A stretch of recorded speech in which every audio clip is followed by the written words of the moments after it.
ನಮ್ಮ ದೇಶದಲ್ಲಿ ಒಂದು ಟೈಮ್ ಇತ್ತು, ಪಾಸ್ಪೋರ್ಟ್ ಮಾಡಬೇಕಾದ್ರೆ ಮಂಗಳೂರಿಂದ ಒಂದೇ ಏಜೆಂಟರ್ ಹತ್ರ ಹೋಗ್ಬೇಕು, ಇಲ್ಲದಿದ್ರೆ ಬೆಂಗಳೂರಿಗೆ ಹೋಗಿ ಅಲ್ಲಿ ಎಲ್ಲ ಫಾರ್ಮಾಲಿಟಿಯನ್ನ ಮಾಡಿ ಪಾಸ್ಪೋರ್ಟ್ ಬರುವಾಗ 4 ತಿಂಗಳು 5 ತಿಂಗಳು 6 ತಿಂಗಳು ಆಗ್ತಾ ಇದ್ದವು.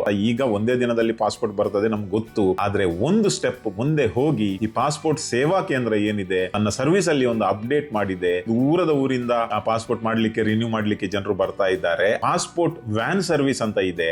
ಎಲ್ಲ ಏನೆಲ್ಲ ಬೇಕು ಅಡ್ವಾನ್ಸ್ ಟೆಕ್ನಾಲಜಿ ಇದ್ದಂತಹ ಒಂದು ವ್ಯಾನ್ ಮತ್ತು ಅದರೊಳಗೆ ಪಾಸ್ಪೋರ್ಟ್ ಆಫೀಸರ್ಸ್ ನಮ್ಮ ಊರಿನ ನಿಯರೆಸ್ಟ್ ಲೊಕೇಶನ್ ಗೆ ಬರ್ತದೆ. ಅಂದ್ರೆ ಸುಲಭದ ಮಾತಿನಲ್ಲಿ ಹೇಳುವುದಾದ್ರೆ ಮನೆ ಬಾಗಿಲಿಗೆ ಬರುವಂತಹ ಒಂದು ಸರ್ವಿಸ್ ಈಗ ಸ್ಟಾರ್ಟ್ ಆಗ್ತಾ ಇದೆ.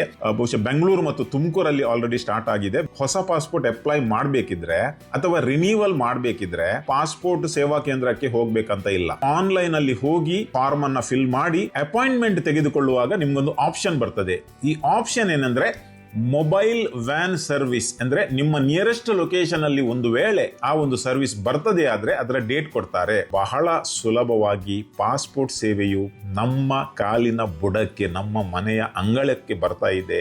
ನಿಜವಾಗ್ಲೂ ಒಂದು ಒಳ್ಳೆಯ ಸರ್ವಿಸ್. ಇದಕ್ಕಾಗಿ ನಾವು ಪಾಸ್ಪೋರ್ಟ್ ಅಥಾರಿಟಿಯನ್ನ ಅಪ್ರಿಶಿಯೇಟ್ ಮಾಡಬೇಕು. ಕರೆಂಟ್ಲಿ ಇದು ಹೊಸ ಪಾಸ್ಪೋರ್ಟ್ ಮತ್ತು ರಿನ್ಯೂವಲ್ಗೆ ಮಾತ್ರ ಸೀಮಿತವಾಗಿದೆ. ಈ ಸರ್ವಿಸ್ ಯಾರಿಗೆಲ್ಲ ಲಭ್ಯವಿದೆ ಅವರೆಲ್ಲ ಪಡ್ಕೊಂಡು ಗವರ್ಮೆಂಟ್ ನಿಂದ ಪಡ್ಕೊಳ್ಳುವಂತಹ ಸರ್ವಿಸ್ ಅನ್ನ ಇನ್ನಷ್ಟು ಈಸಿ ಮಾಡೋಣ.